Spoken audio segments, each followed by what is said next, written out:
But of course, there are also the congressional obstacles up ahead. These are happening, these strikes, as Congress is on recess. They're not here, but last week they were, and they voted in favor of arming and training Syrian rebels.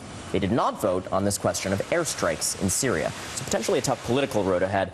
Here to unpack that is Florida Senator Bill Nelson. Thank you so much for being here again, Senator. Thanks, Ronan. So you backed a bill that would have actually authorized the president to conduct these kinds of strikes in Syria. Now he's gone ahead without congressional support. Did he need that support? No, not for the short term. So why back that bill, sir? Well, it's a totally different thing. It's the training of the Free Syrian Army outside of Syria in Saudi Arabia to get them all the more capable of being to take on ISIS on the ground in Syria while we are doing the strikes from the sky. I was referring to legislation you had actually proposed specifically on airstrikes. Correct me if I'm wrong. Yes, and eventually we have to. The president has the constitutional authority to strike as commander-in-chief, but this is going to be for the long term, and therefore the Congress of the U.S. has to come in and authorize the use of military force. I made a speech the day before we left and said we shouldn't be leaving. We should be there debating matters of war and peace and unify the country by giving the president the long-term authority to use military force. I want to get your reaction to something one of your colleagues, Senator Tim Kaine, said earlier on the Daily Rundown. Take a listen. These specific strikes in Syria, do you feel they should have gotten their own vote, these ones in Syria? Yes, I think, look, the Constitution is pretty clear. The president always has the ability to defend the United States against any kind of an imminent attack. But as soon as a president decides, as the president described it to Chuck Todd a few weeks ago, to go on offense against ISIL, if it's not just a defensive mission, but an offensive one, that's when Congress is needed. That's what the Constitution says. And I don't agree with the claims of some that the 2001 and 2002 authorizations cover this military action. Senator, what action do you expect from those colleagues of yours who don't believe this action was legal in Syria? Tim Kaine and I are in sync that we believe for the long haul you have to have the Congress weigh in and give the authorization to the president. Where we differ is on the initial strikes.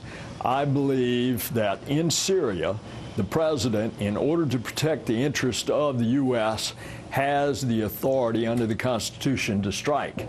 And he has exercised that authority, and that's why we should have given him the authority for the long haul before we left. It's possible we might be called back, but sooner or later, we will authorize the use of military force.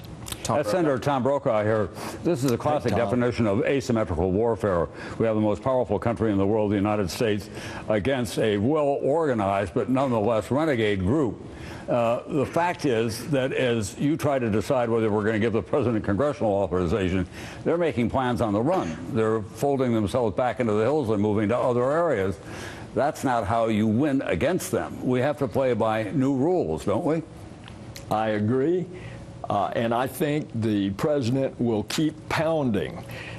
You know, there are a lot of folks that are saying, well, why did he wait this long? You and I agree maybe it should have been a year ago, a half a year ago, but once he decided, then he left it up to his commanders to make the decision of when to go. And I think we will see them going and going and going in these strikes, working with the Free Syrian Army that's on the ground, and it's fighting there. And then we will have to give the authorization for use of military force. Senator, I want to drill down on that question of the Free Syrian Army and these elements on the ground. You did vote, as we discussed, in favor of training those elements. This is likely the next big step in this offensive. Are those forces reliable? Well, we think so, but we constantly have to verify. And that's just the circumstance that we find ourselves with. Over the August recess, I was in Turkey and met with the president of the Free Syrian Coalition. they are fighting a two-front war. They're fighting Assad on the one hand, and they're fighting ISIS on the other.